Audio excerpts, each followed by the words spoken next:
traigo a consideración ustedes ya está resuelto. El tercer problema es la sindéresis en el gobierno. Aquí exigen sindéresis los siguientes personajes, sin duda personajes de la economía: Mauricio Pozo, Abelardo Pachano y Pablo Lucio Paredes. ¿Qué dicen cada uno en un párrafo? Cuestiones que ustedes es difícil tener acceso porque no compran todos los periódicos, como yo hago y debo hacerlo o puedo hacerlo, o todo esto, gracias a Dios. Entonces la idea es, por ejemplo, don Mauricio, Abelardo Pachano primero, ¿qué es lo que dice?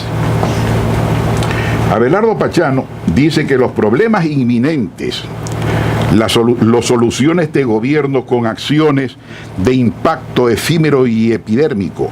Por ejemplo, insiste en agobiar al país con más deuda cara, que alivia el estrangulamiento monetario como lo hace una aspirina al dolor, pero deja un testamento a los que vienen cargados de obligaciones y sin recursos para atenderlas.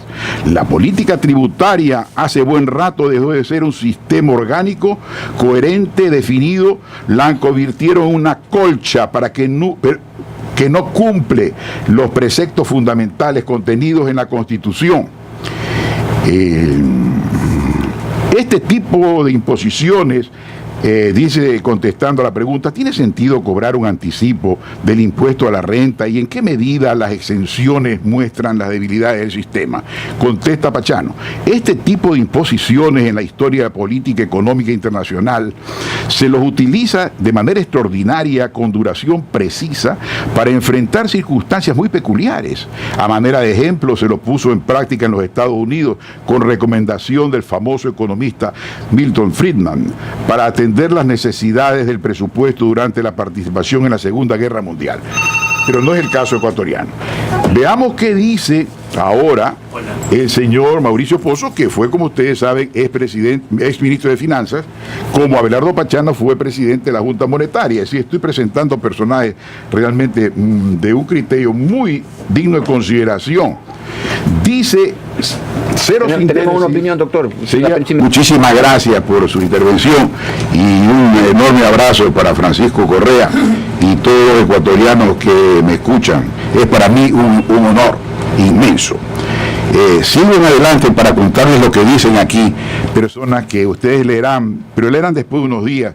Yo les doy ahora estos caramelos intelectuales preciosos y sin mala intención, por supuesto, porque estimo lo estimable del gobierno.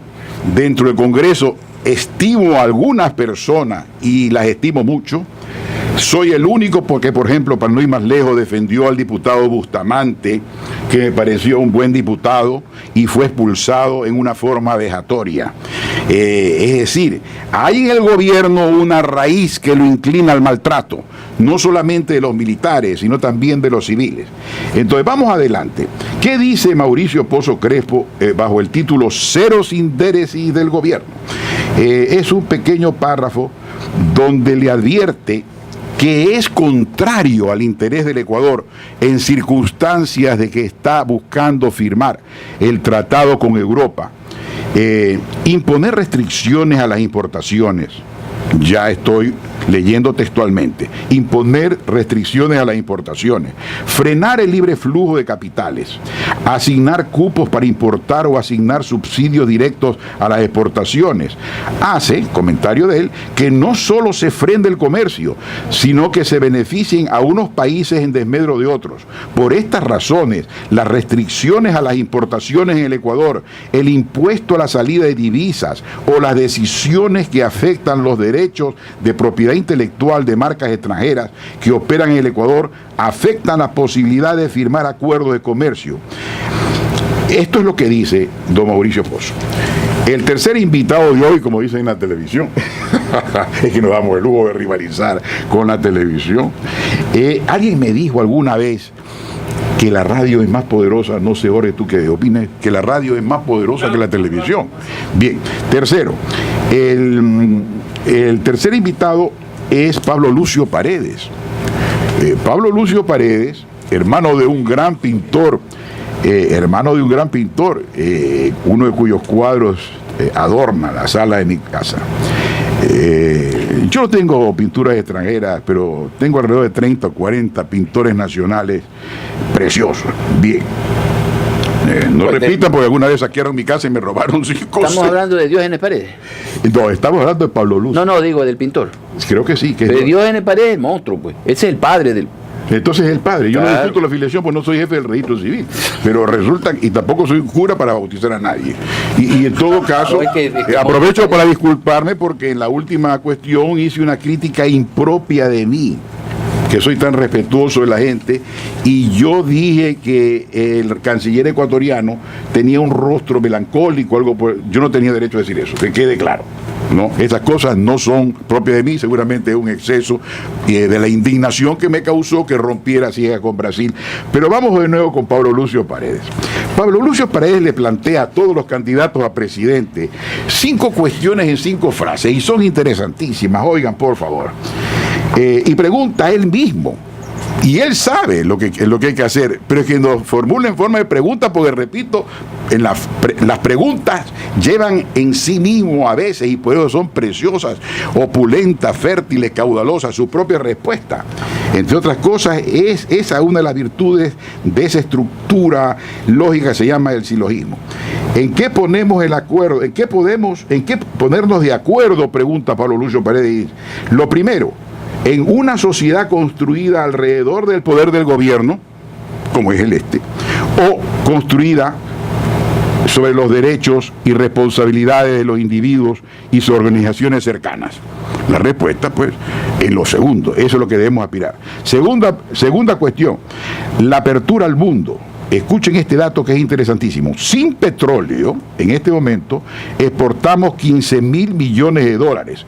Es decir, el 15% del Producto Interno Bruto, que equivale a $900 por año y habitante. Concluye, muy poco, dice. Es muy poco. Adicionalmente añade, en esas actividades, la productividad laboral es de $10.000 por año y trabajador. Muy poco, critica Pablo Lucio Paredes. Y en estos 10 años, sigue él, hemos escogido la Alianza Bolivariana en lugar de la Alianza del Pacífico, entre paréntesis, el gran océano del futuro. ¿Es lo correcto? Pregunta él. Yo aquí, Pablo Lucio, con toda la estimación, usted lo sabe, le digo que he escuchado respecto de la Alianza del Pacífico, teniendo usted la razón. Parece que el ejemplo no es exacto, porque respecto de la Alianza del Pacífico se oyen críticas graves, inclusive la candidata demócrata a la presidencia de los Estados Unidos, inclusive ella, no se diga el señor Trump, no están de acuerdo en la Alianza del Pacífico. Tercer punto, la seguridad social, un tema de futuro muy importante cuya estructura se ha deteriorado. ¿A quién financiamos? ¿Cómo y con qué montos? ¿Quién recibe? ¿Quién paga? Queremos dar a la gente la posibilidad de escoger libremente cómo y dónde protegerse, con un componente solidario para los que menos tienen. Esto fue materia de una consulta popular y la gente en su ignorancia lo negó. Y esta es una gran cosa, aunque han fracasado, dicho sea de paso, algunas empresas que en Chile inauguraron este sistema de seguro privado. Cuarto, dicha la verdad entera, porque la verdad media es una mentira completa, frase mía. Cuarto punto que propone Pablo Lucio Paredes, la política. ¿Tiene la democracia como esencia ganar elecciones y ejercer todo el poder posible? Como el señor presidente dice que ejerce él toda la jefatura del Estado. Si nadie le discute que es la máxima autoridad civil, pero es que él lo que quiere es ser la máxima autoridad civil y además jefe de toda la autonomía y los poderes autónomos. Es que ese es el problema. ¿Tiene la democracia como esencia ganar las elecciones y solo eso y ejercer todo el poder posible? ¿O se trata más bien de limitarlo y aceptar que en una sociedad abierta y hay muchas voces y tendencias que deben ser protegidas frente a la mayoría? Quinto, la justicia respecto de la cual una consulta de hace pocos días, el Ecuador entero dijo que el 70% y más de la población no cree en la administración de justicia del Ecuador. La justicia, independiente o sometida, por supuesto, independiente. Bien, estos son los pensamientos de estos 3 distinguidos críticos económicos. Y con el permiso de ustedes avancemos a otro punto que también es muy interesante. El asunto del Brasil, el asunto internacional, pero antes de eso y en forma general, el diario El Comercio hizo una denuncia, debe confirmar si El Comercio, el diario El Expreso. El diario El Expreso del 3 de septiembre denunció lo que puede volver a suceder si es que esto no lo divulgo, si es que esto no se repite, si alguien no le dice al gobierno, cuidado que usted puede ser la mayor autoridad civil, pero el ejército está obligado a garantizar la pureza del sufragio. Estoy yendo ese otro ejemplo. Es precioso el ejemplo que le estoy diciendo, señor presidente. Nadie le discute a usted, usted elija los títulos, póngase los bonetes que usted quiera. Elija la próxima vez un bonete en otra forma, en una nueva universidad que le dé otro doctorado honoris causa. Pero aquí en el Ecuador, los que responden y garantizan los derechos de los ciudadanos son las Fuerzas Armadas, que tienen además que vigilar el proceso. Observe usted lo que dijo, y usted lo sabe, o tiene que habérselo dicho, o se lo van a repetir, que el Contralor General de la Nación denunció que la Secretaría de Comunicación de la Presidencia de la República contrató un servicio de call center que terminó promocionando a los candidatos a Alianza País. El contrato por $21.300, claro, es una pequeñez. Después vamos a hablar de alrededor de $50 millones o 100, que es lo que cuesta una campaña presidencial en el Ecuador. El contrato por $23.000 se extendió durante enero y febrero. Coincidió con la última fase de la campaña electoral y las votaciones para la elección de autoridades seccionales. Entre el 3 de enero y el 3 de febrero del 2014, la Subsecretaría de Promoción de la Comunicación de la SECOM, que es el organismo, envió 3 correos electrónicos y están copiados aquí. ¡Qué vergüenza para el gobierno! En uno de ellos, una señora, cuyo nombre no identifica, y mejor, pues no ya hubieran iniciado un juicio contra el diario. Te envío, dice la funcionaria del gobierno, te envío las radios a reconfirmar el enganche en Guayaquil al saludo, señor presidente, y presentación de candidatos como representante del movimiento Alianza País. En otro mensaje, tomar en cuenta que es un tema político, por lo cual solicito de manera muy especial nos manejemos como Alianza País, como lo hicimos en los mítines anteriores. En fin, la conclusión de la Contraloría, que los recursos asignados a la SECOM, es decir, la Secretaría de Comunicaciones, fueron utilizados para efectuar el seguimiento, la presentación de candidatos políticos. Esto obviamente es ilegal, va contra el Código de la Democracia, la Ley de Contraloría General y la Constitución. La autora de los correos electrónicos dijo a los auditores oficiales, entre comillas, que los servicios cancelados fueron netamente institucionales. No se sabe qué es lo que quiso decir. Seguramente fueron institucionales, pues salieron de la institución, de la Secretaría. Pero lo importante que se discute es que no debieron haber sido nunca invertidos en eso. Ya, ahora el capítulo internacional, o prefiere, mi querido director, dejarlo para después algunos anuncios publicitarios. Sí, vamos a un anuncio.